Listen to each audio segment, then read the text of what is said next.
तो आज हम पढ़ने वाले हैं लघुत्तम एवं महत्तम समावर्तक। यानी लघुत्तम का मतलब होता है LCM और महत्तम समावर्तक का होता है HCF। ठीक है, तो आज हम सीखेंगे लघुत्तम LCM कैसे करते हैं और HCM कैसे करते हैं। तो पहला हमारा सवाल है, निम्नलिखित शब्दों के LCM निकालो। तो हम निम्नलिखित शब्दों के LCM निकालना सीखेंगे, बहुत ही शानदार ट्रिक से। देखो पहला सवाल हमारा दिया है लघुत्तम समावर्तक, तो हम लिखेंगे 144। फिर इसको हम फैक्टराइजेशन करेंगे, फैक्टराइजेशन तरीके से इसको काटना शुरू करेंगे। फैक्टराइजेशन का तरीके से काटना शुरू करने के लिए हम सबसे पहले करेंगे 2 से काटना शुरू करेंगे। यानी सबसे पहले हम छोटी इकाई से काटना शुरू करते हैं। सबसे छोटी इकाई 2 है तो 2 से काटेंगे। 2 सत्ते 14, 2 दूनी 4। उसके बाद हम देखेंगे एंड में सम संख्या है तो सम से ये कट जाएगा, तो हम फिर 2 से काटेंगे। 2 तिया 6, अगर 7 है 6 गया, 1 बच गया, यानी 2 छिंग 12। फिर हम 2 से काटेंगे। 2 एकम 2, 1 बचा, 2 अट्ठे 16। फिर इसे 2 से काटेंगे। 2 नेम 18। अब यह 2 से नहीं कटेगा क्योंकि हम देख सकते हैं यहाँ पर क्या है, विषम संख्या आ गई, तो हम 3 से काटने की कोशिश करेंगे। 3 तिया 9, 3 एकम 3। ये तो हमारा हो गया LCM। यानी इसे हम इस तरीके से हम LCM को काटते हैं, इसीलिए दूसरा LCM काटेंगे। अब इसको अब जांच है कि कैसे ठीक है, तो हम लिखेंगे 104। इसके फैक्टराइजेशन के रूप में लिखेंगे तो हो जाएगी 2 इंटू में 2 इंटू में 2 इंटू में 3 इंटू में 3। ठीक, ऐसे करेंगे। 1 2 3 4 5 6, 1 2 3 4 5, यानी ये 4 2 हैं तो हम इसे 2 से गुणा कर देंगे। फिर लिखेंगे 1 2 3 4, तो हम फैक्टराइजेशन रूप में लिखेंगे तो 2 की पावर 4 गुणा में 3 की पावर 2। ये तो हमारा फैक्टराइजेशन रूप में हो गया। अब हम दूसरा देखेंगे 55 4 4। ठीक, इसको भी ऐसे ही फैक्टराइजेशन करेंगे। इससे 2 से कट सकता है क्योंकि जो एंड में 4 है, 4 एक सब संख्या है, इसलिए छोटी इकाई 2 से इसे हम काटेंगे।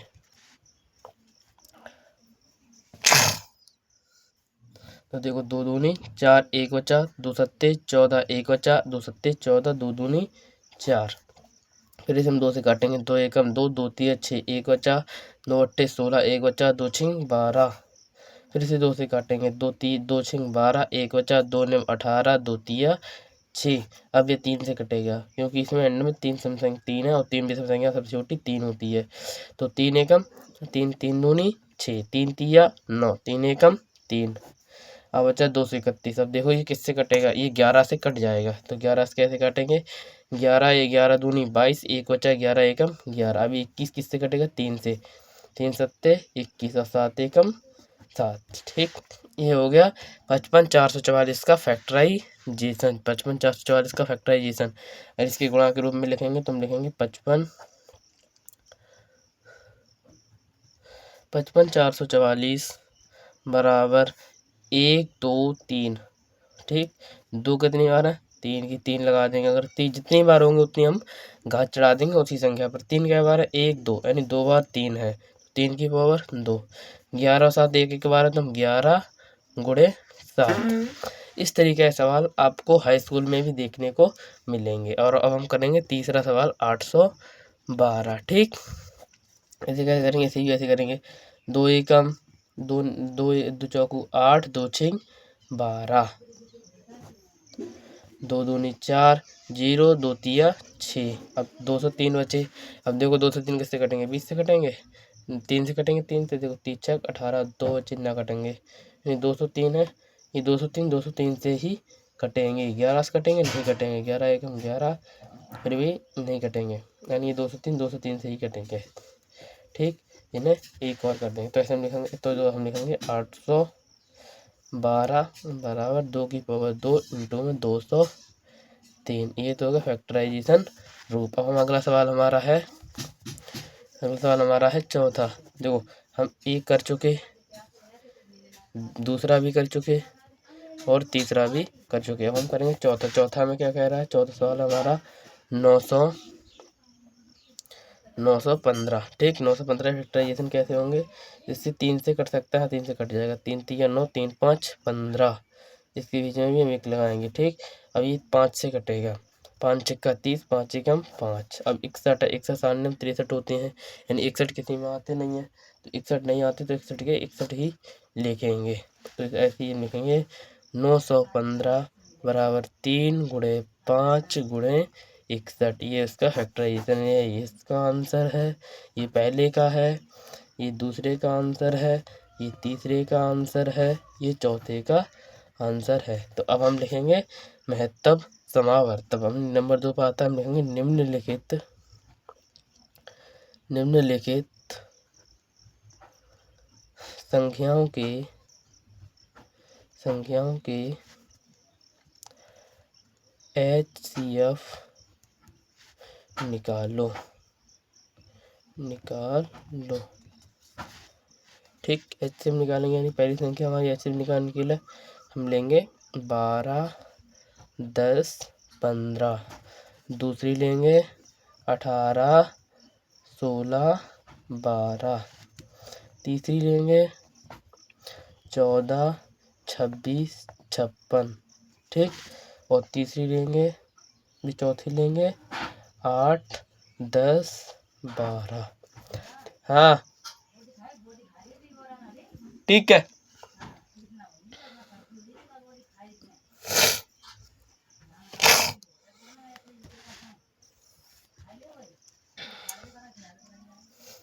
तो हम पहला सवाल निकालेंगे। पहला सवाल हमारा 12।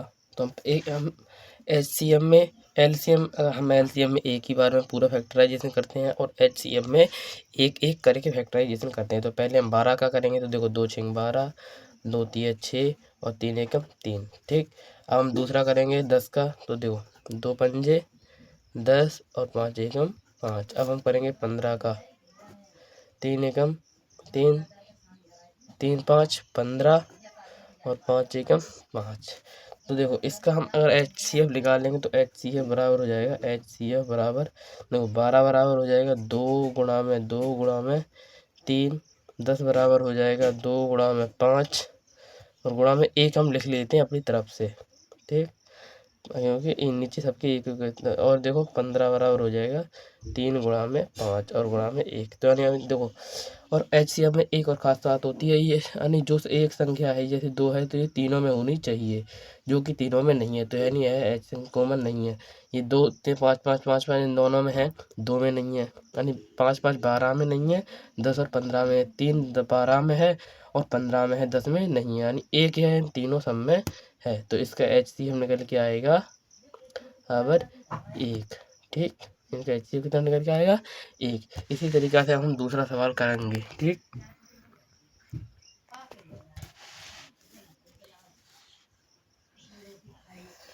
दूसरा सवाल है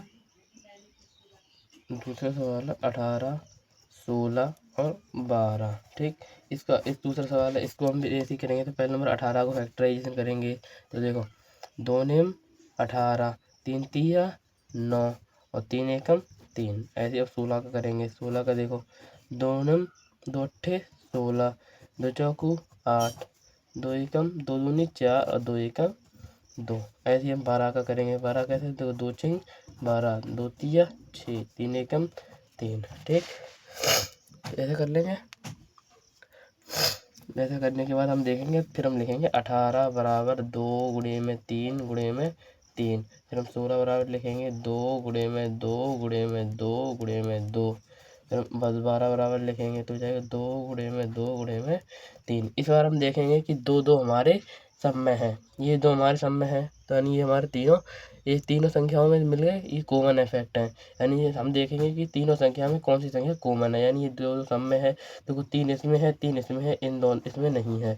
3 इसमें है, 3 इसमें है, इसमें नहीं है, इसलिए इसमें सिर्फ 2 ही कॉमन है। तो हम लिखेंगे HCF बराबर 2। यानी इसका HCF कितना निकल के आएगा 2। अब हम करेंगे तीसरा सवाल।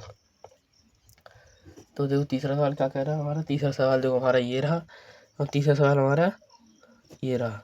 तीसरा सवाल कह रहा है हमारा कि 14, 26 और 56। देखो इसका ऐसे ही हम इनके भी हम फैक्टराइजेशन करेंगे। तो 14 का पहले करेंगे, तो 2 सत्ते 14 और 7 एकम 7। और 26 का फैक्टराइजेशन करेंगे तो हो जाएगा, देखो 2 से कट जाएगा, 2 एकम 2, 2 तिया 6 और 13 से कटेगा। ऐसे ही हम 56 का करेंगे तो यह हो जाएगा 2 एकम 2 दूनी 4 और 1 बचा 2 अट्ठे 16, 2 एकम 2, 2 चौकू 8, 2 सत्ते 14, 7 एकम 7। इसी तरीके से हम लिखेंगे 14 बराबर 2 गुणे में 7। अब लिखेंगे 26 बराबर 2 गुणे में 13। यानी 56 बराबर हो जाएगा हमारा 2 गुणे में 2 गुणे में 2 गुणे में 7। अब देखो इसमें भी हमें क्या है, 2 कॉमन मिल रहे हैं, 7 इसमें है, 7 इसमें नहीं है, 13 इसमें नहीं है, इसमें नहीं है। इसलिए हम इसमें भी क्या कह सकते हैं कि HCF बराबर 2, यानी इसका भी HCF कितना आएगा 2। अब हम करेंगे चौथा सवाल। चौथा सवाल हमारा दिया हमारे पास 8, 10 और 12। ठीक, इसी तरीक़ा से हम सारे फैक्टराइजेशन करते हैं, यानी जितने भी हम फैक्टराइजेशन करेंगे सब इसी तरीक़ा से करते हैं। HCF निकालने की है बिल्कुल सही ट्रिक है, यानी बिल्कुल छोटी से छोटी का, यानी यह ट्रिक कहीं भी लगा दो कभी भी गलत नहीं होती है। तो हम लिखेंगे 8 और 8 काटेंगे तो 2 चौकू 8 और 2 दूनी 4, 2 एकम 2। ठीक, हम 10 का करेंगे तो देखो 2 पंजे 10 और फिर 5 एकम 5। ठीक, अब 12 काटेंगे तो देखो कितना आएगा 2 छः 12, 2 तिया 6, 3 एकम 3। देखो जी है, हम लिखेंगे 8 बराबर ऐसे ही 2 गुणे 2 गुणे 2। ठीक, अब हम करेंगे जी 8 है, 8 बराबर लिख लिए। हम 10 बराबर कितना आएगा 2 गुणे में 5, और इसमें भी 12 बराबर हो जाएगा 2 गुणे में 3। देखो इसमें भी वही बात हो रही है, इसमें भी 2 सब में कॉमन मिल रहे हैं, लेकिन 2 इसमें है, इसमें नहीं है, 2 इसमें है, इसमें नहीं है, इसमें नहीं है, 5 इसमें दोनों में नहीं है, 3 इसमें है, ना इसमें है, ना इसमें है। इसलिए इसमें भी हमारा कितना HCF कितना आएगा, HCF बराबर 3 आएगा आंसर। ठीक, इस तरीक़ा से हम कर सकते हैं अपने सारे सवाल। आप स्क्रीनशॉट लेना चाहते हैं तो आप स्क्रीनशॉट ले सकते हैं। ये देखिए पूरा पेज है हमारा HCF और LCM का।